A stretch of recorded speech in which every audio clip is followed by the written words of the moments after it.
배나영의 보이스 플러스. 부플리 여러분, 일주일 동안 안녕하셨어요? 오늘은 색다른 관점으로 우리가 가진 돈에 대한 감각, 부에 대한 감각을 이야기하는 책을 소개해 볼게요. 바로 행동경제학이라는 렌즈로 우리의 돈 사용 패턴을 들여다보는 책, 댄 에리얼리 부의 감각입니다. 이 책은 출간 이후에 정말 많은 관심을 받았는데요. 워싱턴 포스트에서는 돈과 관련된 의사결정을 잘하고 싶다면 반드시 읽어야 할 책이라고 얘기했고요. 월급쟁이 부자들의 너나위님은 99%의 사람들이 똑똑한 재테크라고 착각하지만 부자들은 절대 하지 않는 행동에 대해 낱낱이 알려준다 라고 쓰셨어요. 많은 독자들이 이 책을 통해서 자신의 소비 패턴을 되돌아보고 실제로 더 현명한 돈 관리를 할 수 있게 됐다, 이런 후기를 남기셨는데요. 특히 요즘 전 세계적으로 경제가 불안정하고 또 돈을 제대로 쓰는 법에 대해서 관심이 높아지면서 출간 즉시 베스트셀러가 된 책이에요. 그리고 꾸준한 인기에 힘입어서 지난 2023년에 5주년 개정판이 나왔습니다. 근데 정말 재미있는 건요, 이 책은 단순히 돈 관리 기술만 알려주는 게 아니라 왜 우리가 이런 실수를 반복하는지, 우리가 어떤 마음으로 돈을 대하고 있기 때문에 이런 실수를 하게 되는지 그 심리적인 메커니즘을 이해하게 해준다는 거예요. 예를 들어서 이런 질문을 해볼게요. 신용카드로 상품을 사는 것과 현금으로 상품을 사는 것, 어느 쪽이 돈을 더 아낄 수 있을까요? 또 문이 잠겼을 때 2분 만에 문을 따주는 열쇠 수리공과 1시간 만에 문을 따주는 열쇠 수리공, 둘 중에 누가 더 돈을 많이 받아야 한다고 생각하세요? 또 동네 편의점에서는 1,000원짜리 물도 비싸다고 생각하면서 우리가 여행을 가면 호텔에서 파는 4,000원짜리 물이 그냥 그런가 보다 이렇게 느껴지고, 카페에서 8,000원짜리 커피를 마시게 되고 10만 원이 넘는 망고 빙수를 사 먹게 되잖아요. 이렇게 돈을 대하는 사람들의 심리는 무엇일까요? 우리는 누구나 돈을 쓸 때 실수를 해요. 많은 경우에 우리는 기회비용을 무시하죠. 지금 무엇인가를 구매하기 때문에 다른 것을 살 수 없다는 걸 종종 까먹어요. 게다가 우리는 모든 것이 상대적임을 망각하기도 해요. 세일 상품을 살 때는 그 상품의 정가가 20만 원이든 30만 원이든 상관없이 지금 5만 원짜리라는 걸 생각해야 하는데 잘 안 되죠. 우리는 자기 자신을 굉장히 철석같이 믿는데요. 다른 부분은 몰라도 지출과 관련된 문제에서는 나의 오랜 습관에 대해서 의문을 품어야 합니다. 이 책은 우리가 돈과 관련된 의사결정을 내릴 때 왜 잘못된 선택을 하게 되는지 이야기해요. 2명의 저자가 쓴 책인데요. 댄 에리얼리는 듀크 대학교 심리학과 행동경제학 교수님이에요. 상식 밖의 경제학이라는 책으로 우리나라에서도 유명하신 분이죠. 경제 주체는 늘 합리적인 존재라는 기존 경제학의 이론을 반박하고 인간이 비합리적인 행동을 한다, 이 패턴을 예측할 수 있다라고 주장하신 분이에요. 그래서 이런 주장을 담은 첫 책, 상식 밖의 경제학이 행동 경제학의 새로운 열풍을 불러일으키면서 세계적인 베스트셀러로 자리매김을 했죠. 그리고 또 다른 저자, 제프 크라이슬러는 프린스턴 대학교를 졸업하고 변호사, 저술가, 강연자, 코미디언으로 활동하고 있는데요. 이분이 온라인 결제 서비스 페이팔의 창립 멤버 중 한 분으로 유명합니다. 이렇게 각각 이론과 실무를 경험한 두 분이 만나서 우리가 일상에서 겪는 돈에 대한 착각들을 파헤쳐보는 책이 바로 이 책이에요. 책이 굉장히 재밌더라고요. 경제 관련 책은 좀 어렵다, 재미없다라는 선입견이 누구나 조금씩은 있지 않나요? 저도 약간 그런 편인데요. 이 책은 예시 하나하나가 찰떡 같았고요. 반어법을 사용한 유머 코드가 곳곳에 들어있어서 굉장히 재밌게 읽었습니다. 이 책은 크게 3부로 구성되어 있어요. 1부에서는 왜 우리가 돈을 쓰고 후회하는지 그 근본적인 이유를 다루고요.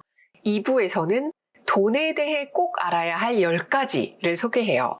그리고 3부에서는 정말 핵심이라고 할 수 있는 부의 감각을 키우는 법에 대해 구체적으로 이야기합니다. 근데 단순히 이론만 설명하는 게 아니라 실제로 어떻게 대처를 할 때 더 현명하게 돈을 쓸 수 있는지, 더 현명하게 돈을 모을 수 있는지 일상에서 바로 우리가 적용할 수 있는 실용적인 방법들을 알려줘요.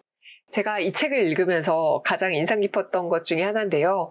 그냥 이렇게 절약해라, 저렇게 저축을 해라, 이런 상품에 가입을 해야 된다라고 말하는 게 아니라 우리의 뇌가 어떻게 작동을 해서 이렇게 바보 같은 선택을 하는구나, 이걸 설명해 준다는 점이에요.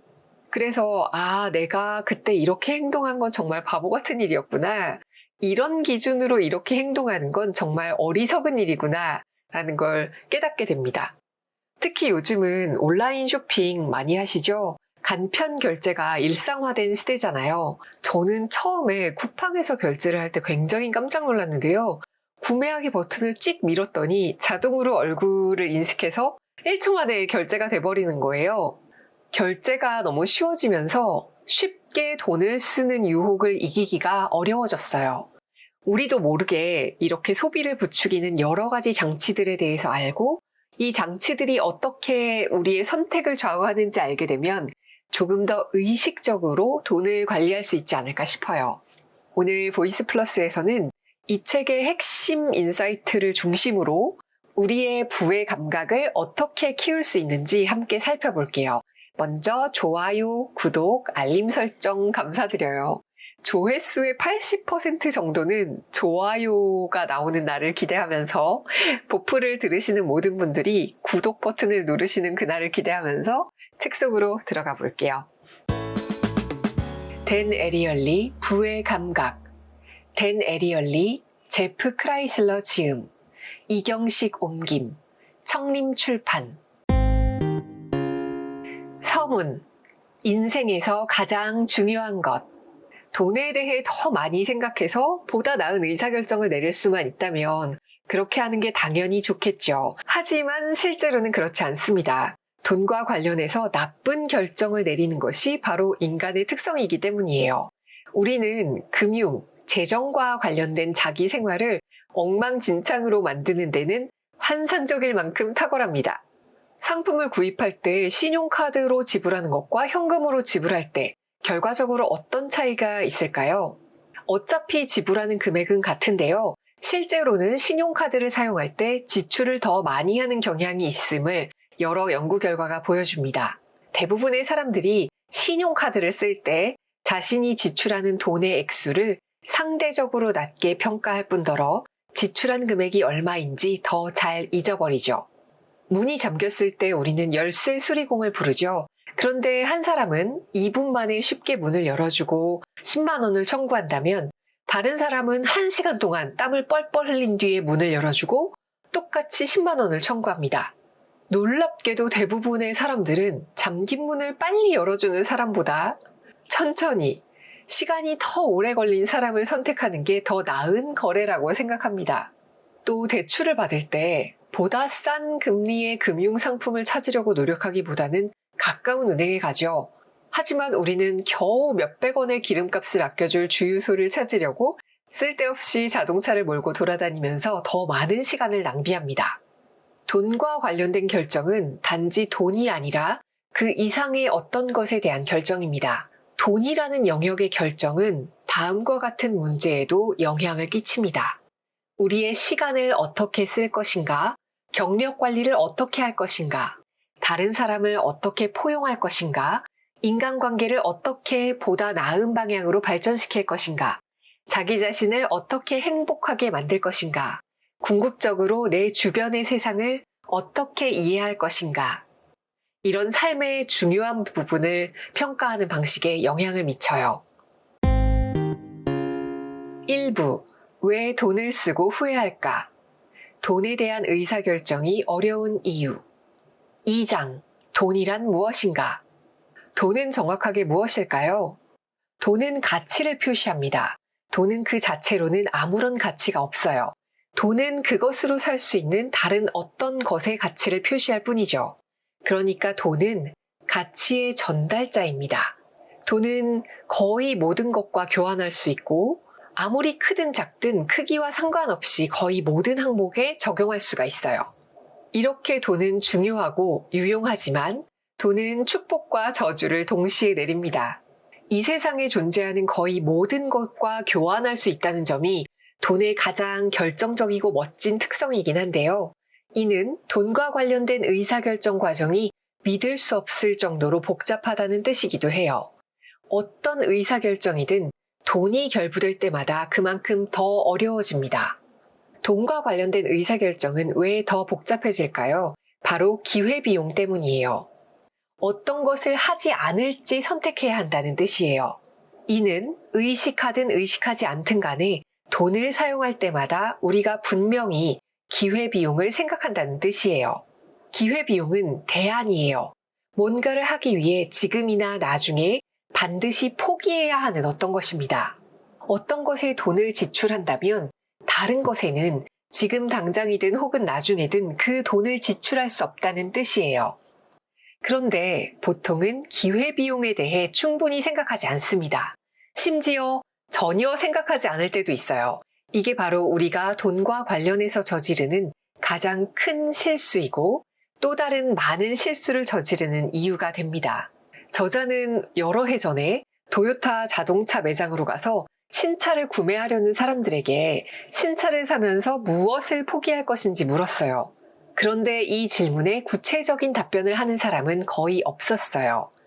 즉, 신차를 사면서 자기가 지불할 수천 달러를 다른 용도로 어떻게 사용할 수 있을지 조금도 진지하게 생각하지 않았던 거예요. 내가 이 자동차를 사면 올해 여름 휴가에 스페인에 가지 못할 것이다. 아니면 학자금 대출을 모두 갚기까지 5년이 더 걸릴 것이다. 이런 식의 대답을 한 사람은 거의 없었다는 거죠. 기회비용 자체를 떠올리지 못하는 이런 모습은 자동차에 한정되지 않습니다. 돈을 지출할 때는 마땅히 기회비용을 생각해야 하지만, 즉, 지금 어떤 거를 사는데 돈을 지출하면 다른 것을 포기해야 한다는 생각을 해야 하지만, 대부분의 경우 우리는 그런 생각을 하지 않습니다. 3장. 가치를 알아야 제대로 쓸 수 있다. 가치는 우리가 기꺼이 돈을 치르는 제품이나 서비스의 쓸모를 반영합니다. 본질적으로 가치는 기회비용을 반드시 반영하게 돼요. 가치는 어떤 물건을 사거나 어떤 경험을 하기 위해서 우리가 기꺼이 포기할 수 있는 것을 정확하게 반영해야 하죠. 그리고 우리는 다양한 선택이 갖는 실질적인 가치에 따라서 돈을 지출합니다.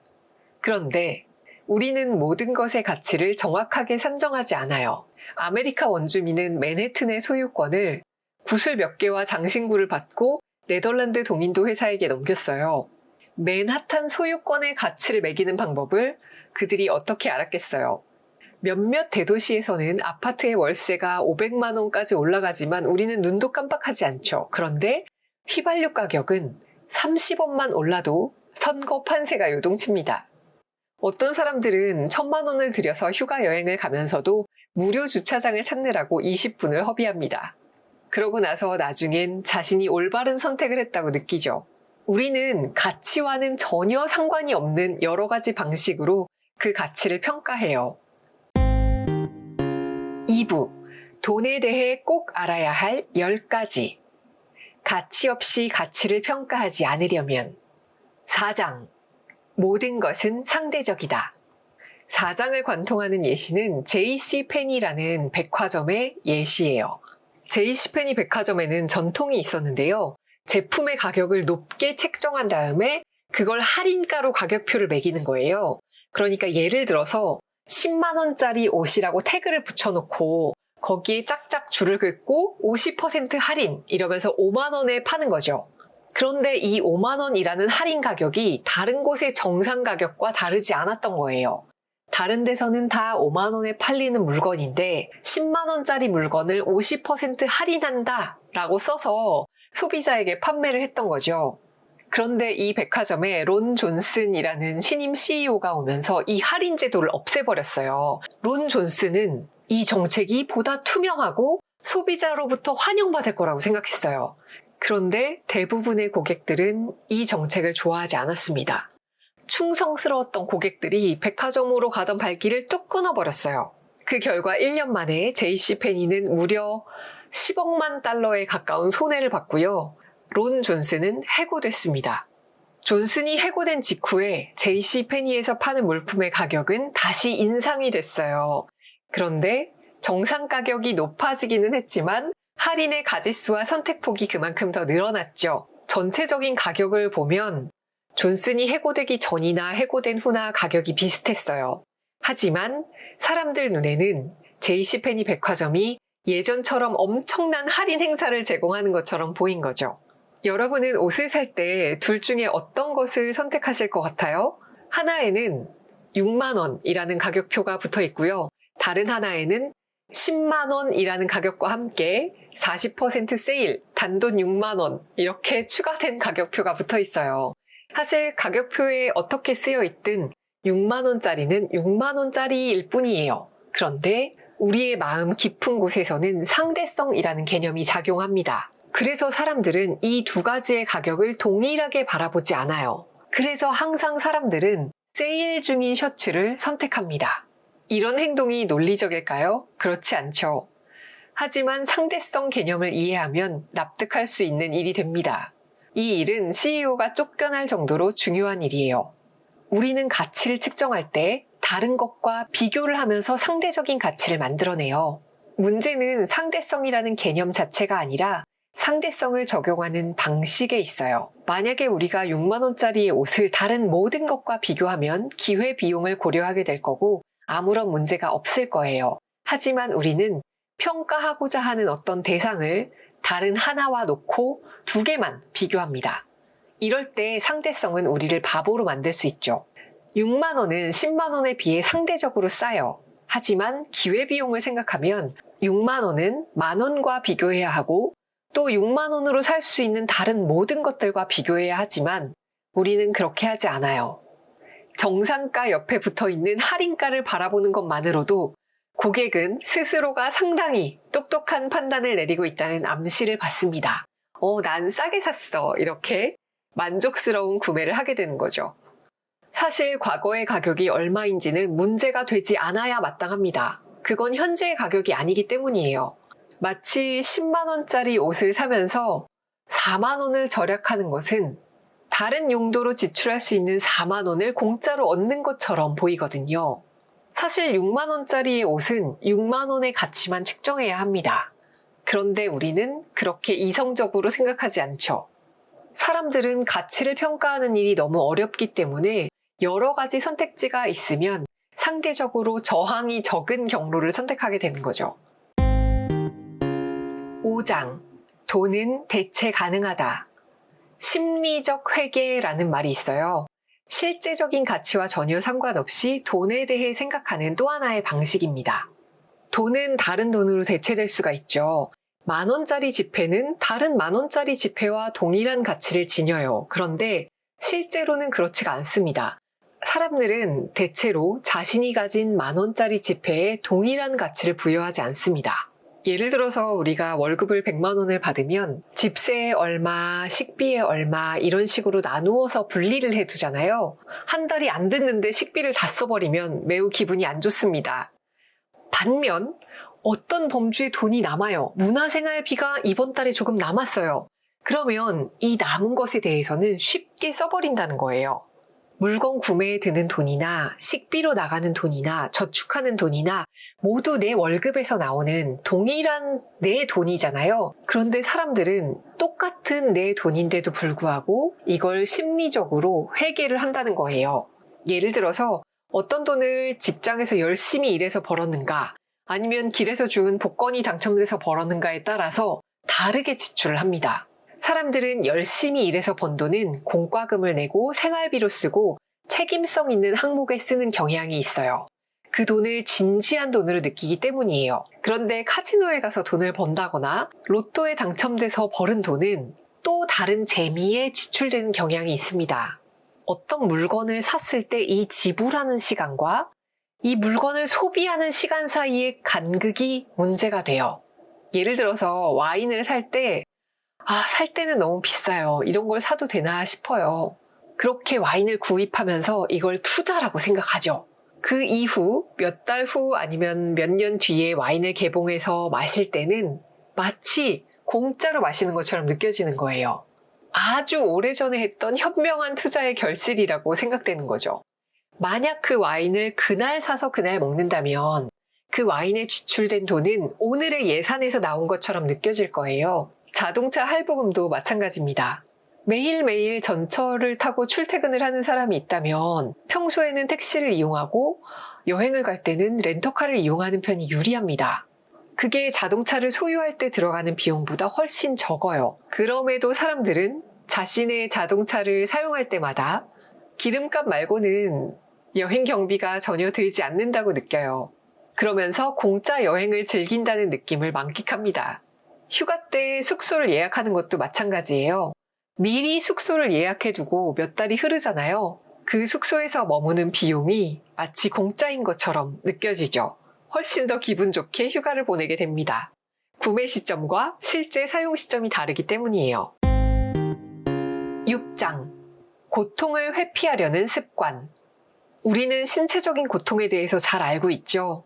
벌에 쏘이거나 바늘에 찔리거나 두통이 너무 심하거나 아니면 사랑하는 사람과 헤어졌을 때 굉장한 고통이 발생합니다. 그런데 뭔가를 얻기 위해 돈을 지불할 때도 사람들은 심리적으로 고통을 경험한대요. 내가 가진 돈을 포기한다는 생각을 할 때 우리는 통증을 느끼게 됩니다.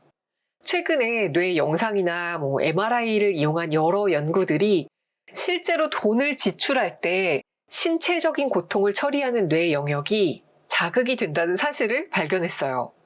우리가 많은 돈을 지출하면 실제로 고통을 받게 되는 거죠. 이렇게 지출을 할 때마다 사람들이 고통을 느낀다면 사람들은 그 고통을 느끼지 않으려고 지출을 그만두어야 하는 게 맞죠. 그런데 사람들은 고통을 종식시키는 대신에 고통을 누그러뜨릴 여러 방법을 고안해냅니다. 그게 바로 신용카드, 전자지갑, 자동이체 같은 금융 헬멧을 사용하는 일이에요. 고통이라는 증상을 느끼지 못하게 살짝 마취제를 바르는 거죠. 그 증상의 근본 원인인 지출을 치료하지는 않아요. 이게 바로 사람들이 지출에 대한 의사결정을 할 때 내리는 가장 큰 실수입니다. 우리는 지불의 고통을 피하기 위해서 돈을 지불하는 시점과 물건을 소비하는 시점 사이의 간극을 넓혀요. 그리고 지출에 요구되는 주의력을 줄여요. 그리고 신용카드를 사용합니다.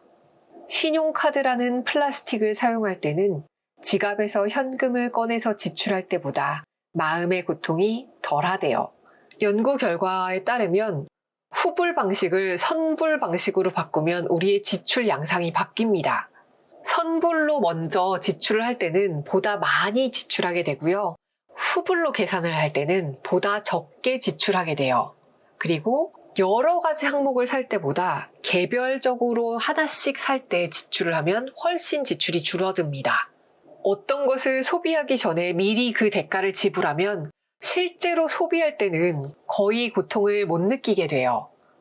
그래서 기프트 카드로 뭔가를 살 때는 내 돈을 쓴다는 감각이 사라집니다. 그래서 보통 내가 돈을 내고 커피를 사 마실 때는 소박한 메뉴를 선택하는데요. 기프트 카드로 지출할 때는 왠지 비싼 메뉴를 시키게 돼요. 공짜라는 생각이 들기 때문이죠. 이 기프트 카드를 쓸 때는 지불의 고통이 느껴지지 않는 거예요. 재미있는 것은 선불 결제뿐만 아니라 후불일 때도 마찬가지입니다. 어떤 금액을 미래에 지불하겠다는 계획을 갖고 있을 때는 지불의 고통이 좀 사라져요. 지금 당장 지출할 때보다 고통이 덜합니다. 신용카드 회사들은 시간 변동의 착각이라는 도구를 사용할 뿐만 아니라 사람들이 이 착각을 2번씩이나 하게 만들어요. 처음 카드를 긁을 때는 나중에 지불할 거야 라는 느낌이 들게 만들고요. 청구서를 받아들면 이미 지불했어 라는 느낌이 들게 만들죠. 이런 식으로 사람들이 소비를 즐기도록 돈을 거리낌 없이 쓰도록 만듭니다. 신용카드는 지불의 고통을 피하는 우리의 욕망을 이용합니다.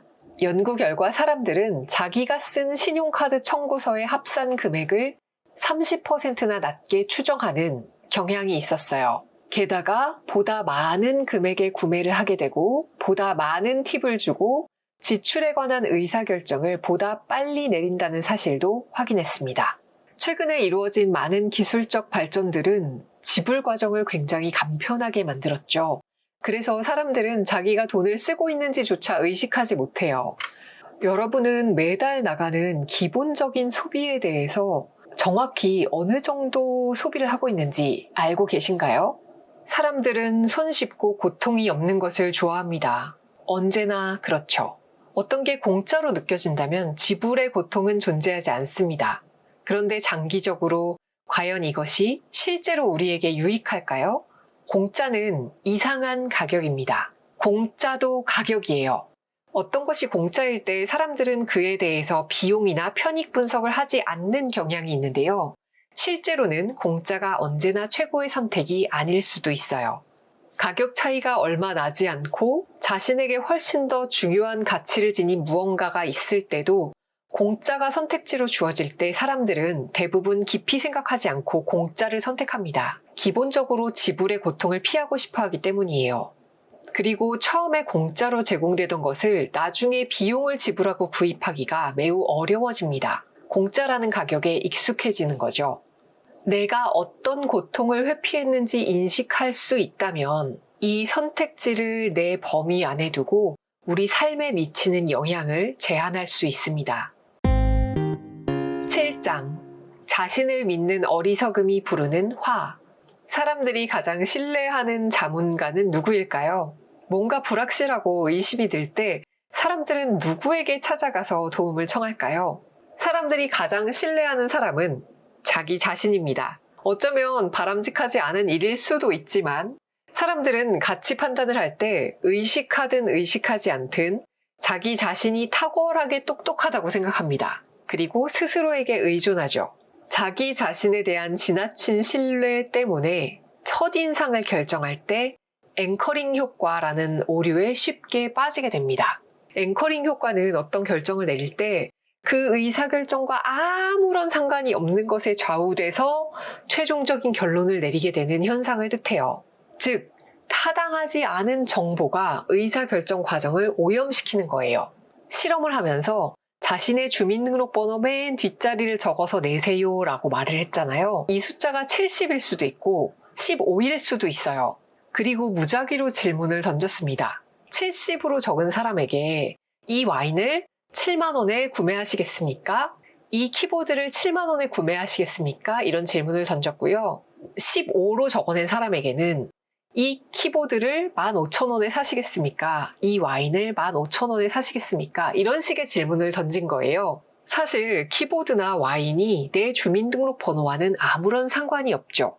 그런데 내 주민등록번호의 끝 두 자릿수가 높으면 높을수록 더 많은 금액을 지불하겠다고 대답했고요. 숫자가 낮은 사람들은 더 적은 금액을 지불하겠다고 대답했어요. 각각의 물건의 가치와는 아무 연관이 없음에도 불구하고 내가 적어낸 그 숫자가 내가 매긴 물건의 가격에 영향을 주는 거예요. 이게 바로 앵커링 효과입니다. 완전히 임의적인 앵커링이었음에도 불구하고 내 의사결정에 영향을 주는 거죠. 가장 무작위적인 숫자조차 마음속의 가격으로 설정이 되고 나면 다른 제품들의 가격을 결정하는데 무의식적으로 작동을 해요. 어떤 사람이 라떼 한 잔을 4,000원에 마신다거나 엔진오일을 5만 원 내고 교환할 때 그 사람은 나중에도 이 가격의 라떼를 마시거나 엔진오일을 교환할 가능성이 높아요. 왜냐하면 그런 의사결정을 이전에 내렸고 그걸 기억하고 있고 내가 내린 의사결정이 잘한 것이라고 생각하기 때문이에요. 그러니 과거의 의사결정이 미래의 성공을 보장하지 않는다라는 걸 명심해야 해요. 당신이 생각하는 모든 것을 절대로 믿지 마라 라고 이야기합니다. 8장. 우리는 소유한 것의 가치를 과대평가한다. 사람들은 자신의 소유물을 지나치게 높게 평가합니다.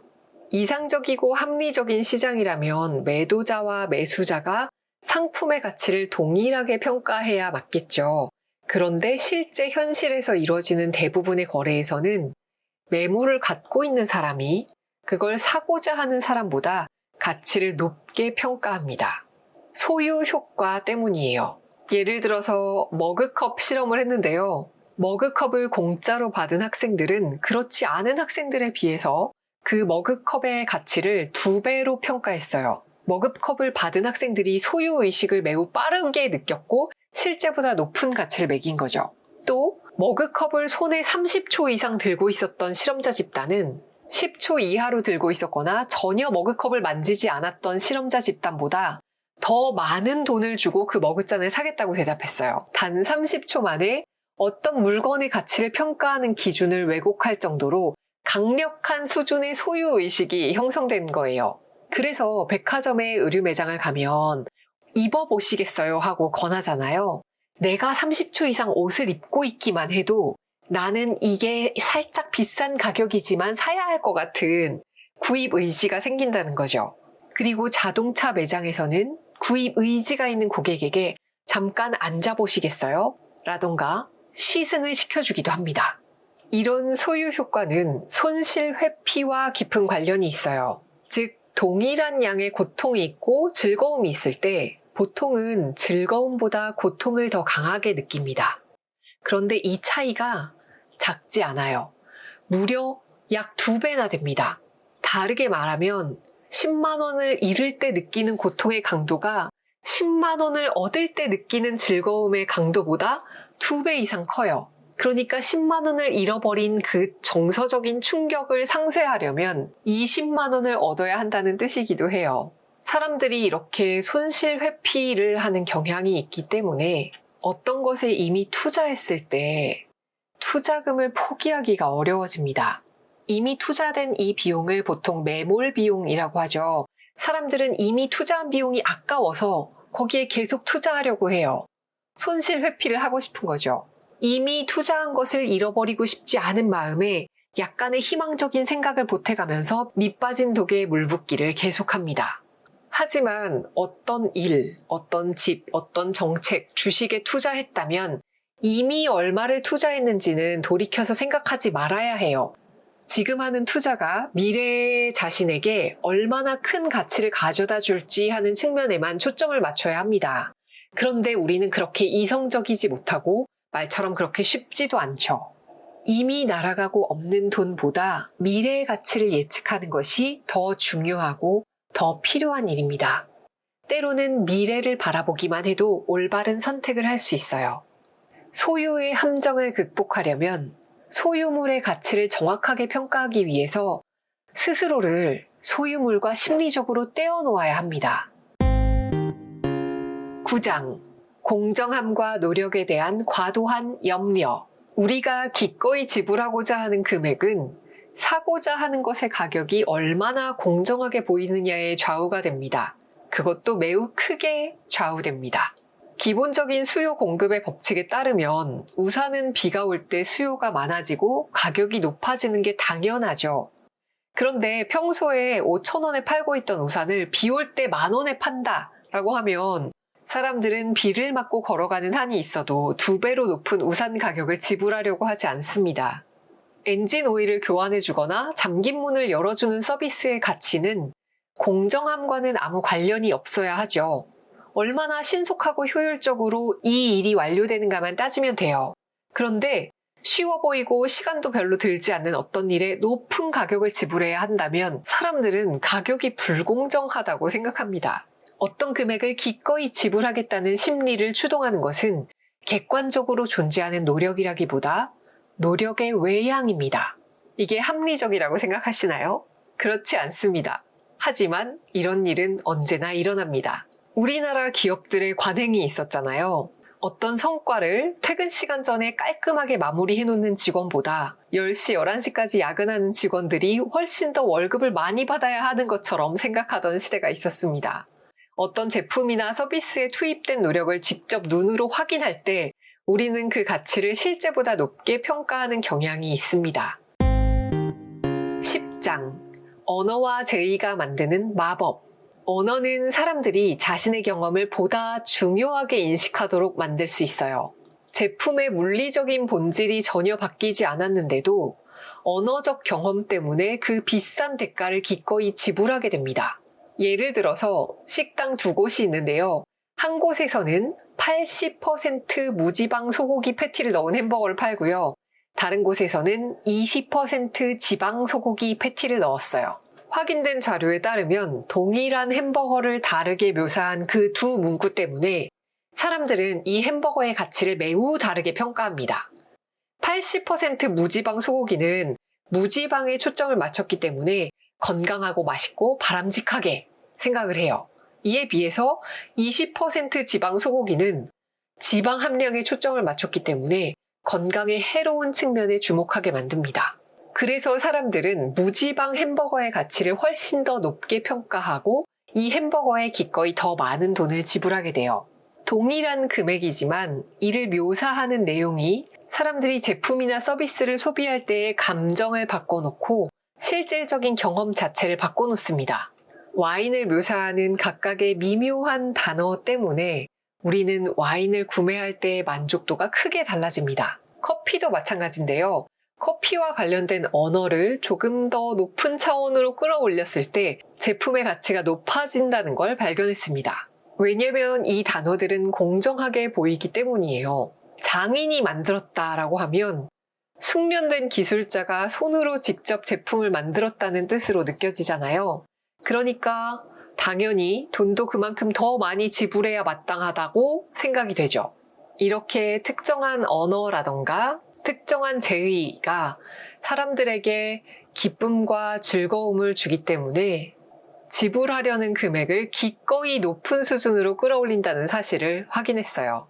우리 어떤 모임에서 건배를 제의하거나 악수를 하거나 기도를 하거나 이런 특정한 행위들을 할 때 이 시간, 이 경험이 실제 그 대상이 지닌 가치보다 더 높은 가치를 매기게 만듭니다.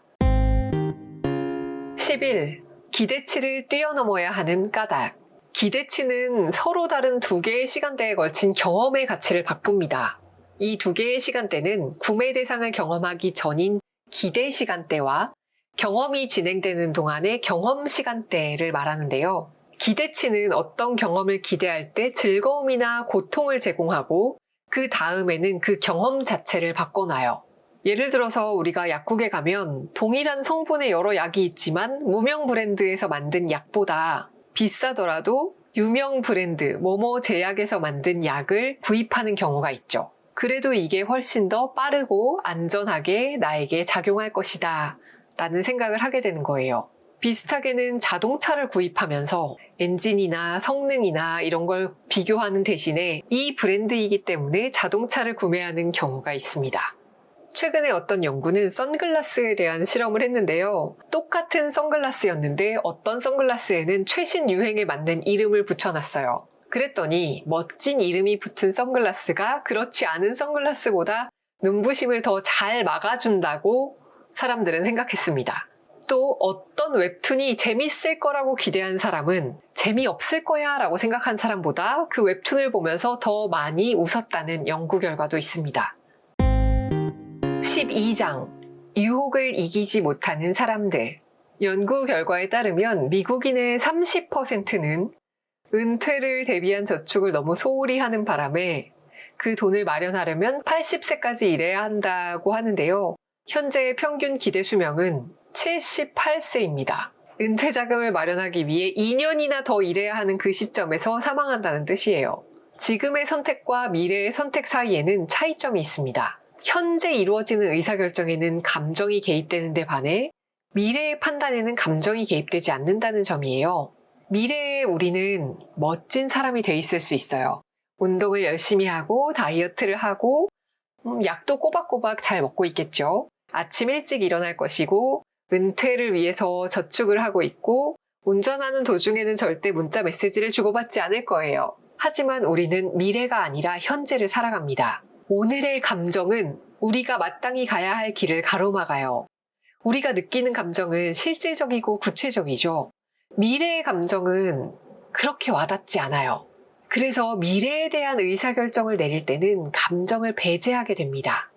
하지만 현재 상태에 대한 감정은 실질적으로 존재하고 강력하기까지 해요. 이런 감정은 우리가 번번이 유혹에 넘어가게 만들고 번번이 실수하게 만들죠. 어느새 우리는 갖고 싶었던 옷을 결제하고 있고 신발을 결제하고 있고 먹고 싶었던 음식을 주문하고 있어요. 미래에는 유혹이 먹히지 않지만 현재에는 먹힙니다. 우리는 내일부터 몸에 좋은 샐러드를 많이 먹고 야채를 많이 먹어야지 라고 생각하지만 당장 오늘 맛있는 치킨과 피자를 참을 수가 없어요. 많은 경우 사람들은 자제력이 부족해서 비이성적인 행동을 합니다.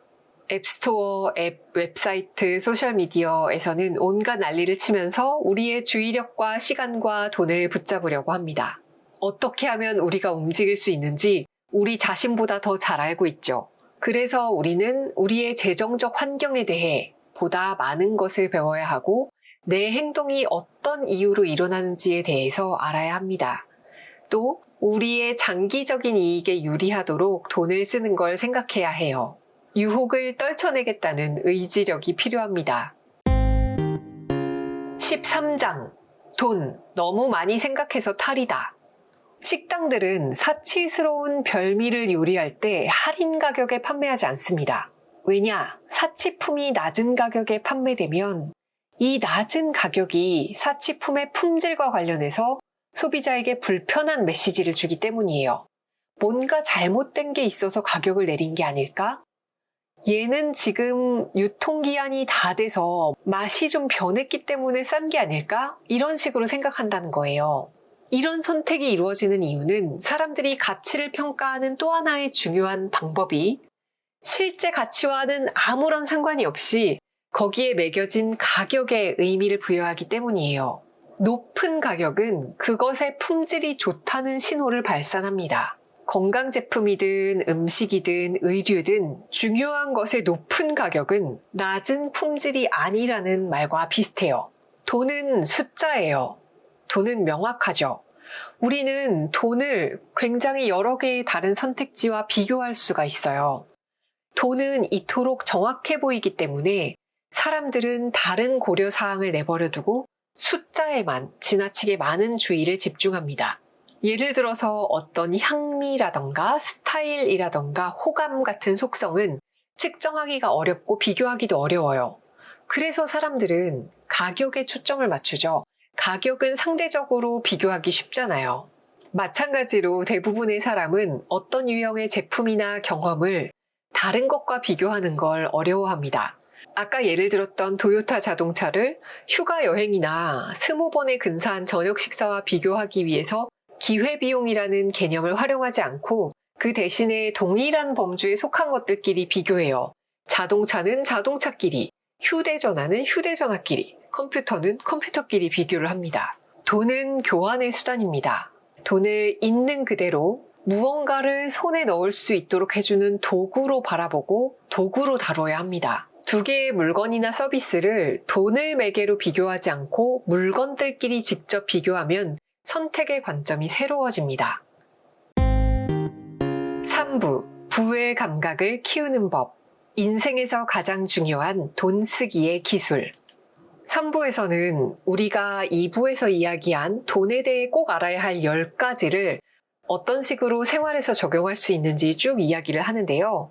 3장 전체를 하나로 묶어서 요약해 볼게요. 모든 거래를 기회비용이라는 차원에서 생각하세요. 지금 뭔가를 얻는 대가로 희생해야만 하는 것이 무엇인지 명백하게 살펴야 합니다.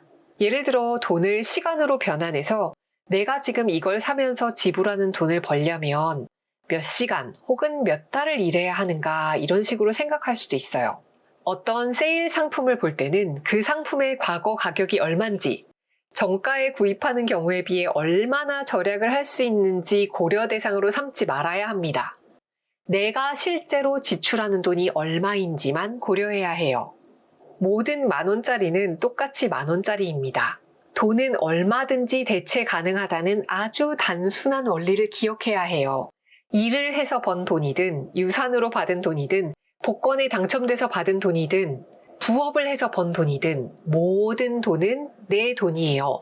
장부상으로 따지자면 나의 돈이라는 전체 계정에 속하는 거죠.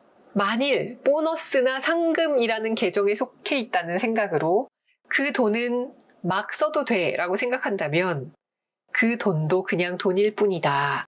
나의 돈이다 라고 생각해야 합니다. 지불의 고통을 생각하세요.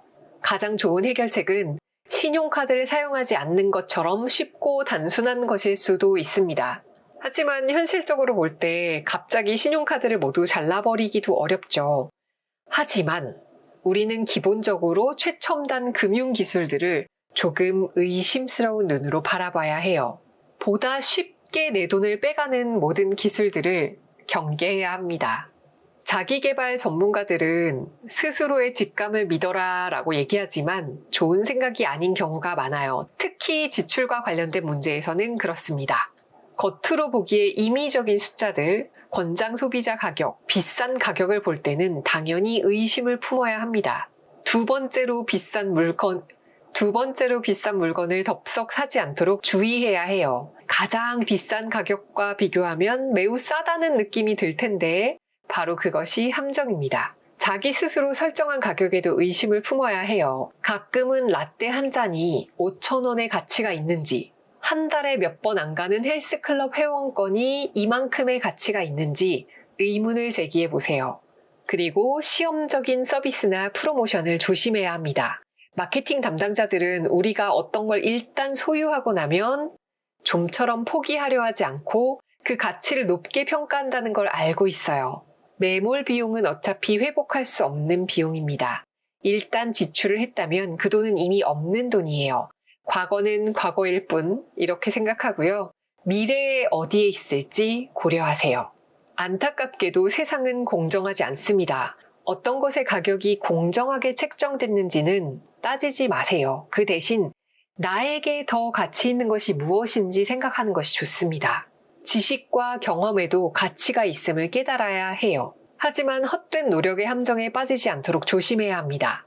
예를 들어서 실제로 의미 있는 결과물은 내놓지 못했으면서 지금까지 자기가 힘들게 노력한 사실만 장황하게 늘어놓는 사람에게는 주기로 한 수수료를 다시 생각해보는 것이 좋습니다. 만일 어떤 것에 대한 묘사나 소비하는 과정이 잔뜩 부풀려졌다면 타당성 없는 어림짐작을 경계해야 합니다. 장인의 손길 어쩌고 하는 것에 돈을 지불해야 하는 이유는 거의 없습니다. 우리는 기대치가 어디서 오는지 의식하고 있어야 해요. 이게 브랜드의 이름이나 편견이나 타당하지 않은 유혹인지 가려서 생각해야 합니다. 가격은 어떤 제품이나 서비스의 가치를 표시하는 여러 속성 가운데 단지 하나일 뿐이에요. 우리는 돈을 지나치게 강조하는 경향이 있어요. 가격은 단지 숫자일 뿐이고 그것이 강력한 변수가 될 수는 있겠지만 모든 것을 결정하도록 놔둬서는 안 됩니다. 어떤 것의 가치에 대해 특별한 정보나 의견이 없다면 스스로 여기저기 알아보고 연구를 하는 편이 좋겠죠. 인터넷 덕분에 요즘에는 방대한 정보를 얼마든지 접할 수 있잖아요. 물론 내가 껌 하나를 사기 위해서 한 주를 몽땅 소비할 필요는 없지만 적어도 자동차나 집을 사려고 할 때는 적어도 꽤 시간을 들여서 정보를 뒤져봐야 하지 않을까 싶습니다. 공짜도 가격임을 명심하세요. 공짜는 사람들의 주의력을 불균형적으로 사로잡는 가격입니다. 세상에 공짜는 없어요. 자제력을 키우고 싶다면 미래와의 연결성을 강화해야 합니다. 어떤 연구 결과에 따르면 특정한 날짜를 지정할 때 사람들은 미래의 자신을 보다 구체적으로 받아들인대요. 20년 뒤에 뭐뭐를 해야지가 아니라 2037년 10월 1일에 무엇을 해야지. 이런 식으로 할 때 은퇴 이후를 대비하는 저축을 더 많이 하게 된다고 합니다. 돈과 관련된 여러 가지 잘못된 단서에 대응하는 몇 가지를 지금 설명했는데요. 자신의 잘못된 행동을 어떻게 바꿔야 하는지 아는 것과 실제로 행동을 바꾸는 것은 전혀 별개입니다. 돈을 지출하는 방식에 대해 보다 현명하게 생각하는데 적응해야 합니다. 미래에는 지출과 관련된 의사결정이 더욱 어려워질 거예요. 점점 더 많은 현대적인 제도가 돈을 쉽고 자주 쓰게 할 목적으로 설계되고 있어요. 그래서 우리는 이성적인 의사결정을 하기가 어려워진 환경에 살고 있습니다. 현재 대부분의 금융 관련 기술은 우리에게 불리하게 작용하죠. 그러니까 우리는 빨리 깨달아야 해요. 지출을 쉽게 할 목적으로 설계된 기술이 반드시 지출을 건전하게 만들어주지는 않습니다. 만약에 커다란 팝콘통을 들고 TV를 보고 있다고 생각해 보세요. 아무 생각 없이 계속 먹고 있으면 그 큰 통이 끝내 비어버릴 거예요. 그런데 만약에 이 팝콘을 네 봉지로 나눠서 가지고 있다면 한 봉지를 먹고 나서 다음 봉지를 집어드는 순간 잠깐 동작을 멈추게 되죠. 이 작은 행동이 자신의 행동을 성찰할 기회이자 팝콘을 계속 먹을지 그만 먹을지를 결정할 기회를 제공합니다. 실험을 통해서 밝혀진 사실인데요. 팝콘이 여러 개의 봉지로 나뉘어 있을 때 그 잠깐 동안의 동작 중단 덕분에 사람들은 덜 먹게 됩니다. 이걸 돈으로 치환하면요. 우리가 어떤 특정 기간 동안에 쓸 돈을 한 개의 봉투 안에 넣어두면 그 돈을 아무 생각 없이 그냥 다 써버린다는 뜻이에요. 하지만 동일한 금액을 여러 개의 봉투에 나눠두면 봉투 하나에 든 돈을 다 쓰고 나서 적어도 다음 봉투에 손을 대기 전까지는 지출을 중단하게 돼요. 바로 이 순간에 사람들은 자기 행동을 평가하고 다른 행보를 생각합니다. 사람들은 돈과 관련된 수많은 의사결정을 내리면서 많은 경우 잠시 멈춰서서 의사결정에 대해서 생각하려 들지 않아요. 잠시 멈춰서 생각해야 해요. 그러면 더 나은 결정을 할 수 있습니다. 인생은 온갖 의사결정으로 가득 차 있죠.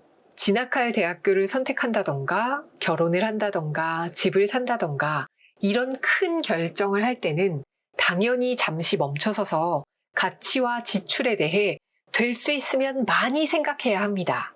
대부분은 그렇게 하죠. 물론 충분할 정도로 많이 하지는 않지만 그래도 어느 정도까지는 그렇게 해요. 그런데 기본적으로 우리가 늘 거듭하는 사소한 의사결정에서는 그렇게 많은 시간을 들여서 깊이 생각하지 않아요. 커피를 한 잔 마신다거나 슈퍼마켓에 들러서 물건을 산다거나 외식을 한다거나 꽃을 한 송이 산다거나 이런 습관적인 구매가 있죠. 각각의 구매는 작은 규모의 행위지만 사람들은 이런 구매를 매우 많이 하고 이게 쌓이고 쌓여서 커다란 영향력을 발휘해요. 이런 구매 행위를 할 때마다 생각할 필요는 없지만 그래도 가끔씩은 잠시 멈춰서 생각할 필요가 있습니다. 모든 것에 의문을 제기할 필요는 없어요. 인생은 즐겨야 하죠. 하지만 장기적으로 해로움을 줄 것 같은 것에 대해서는 가차없이 의문을 제기하세요. 내가 이 구매 행위를 통해서 얼마나 많은 즐거움을 얻었는지, 얼마나 많은 가치를 경험했는지 생각해 보세요. 그리고 그 돈으로 다른 어떤 것을 살 수 있었을지 생각하고, 그럼에도 굳이 그걸 선택한 이유가 무엇인지 생각해 보세요. 내가 하고 있는 행위와 그 이유를 확실하게 인식하고 나면 나의 의사결정을 개선할 능력을 갖게 될 겁니다. 어떻게 하면 지출을 통해 보다 많은 즐거움과 인생의 의미, 그리고 충족감을 얻을 수 있을지 생각하면서 돈이라는 발명품과 조화롭게 공존할 수 있는 방법을 찾아보세요. 문제는 돈뿐만이 아니에요. 하지만 어쨌거나 돈은 문제가 됩니다. 누구에게나 문제가 되죠.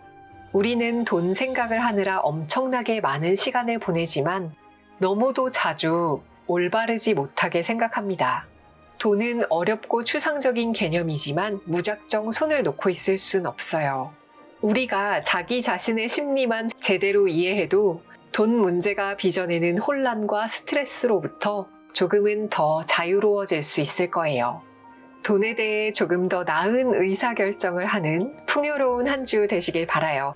우린 다음 주에 만나요. 안녕.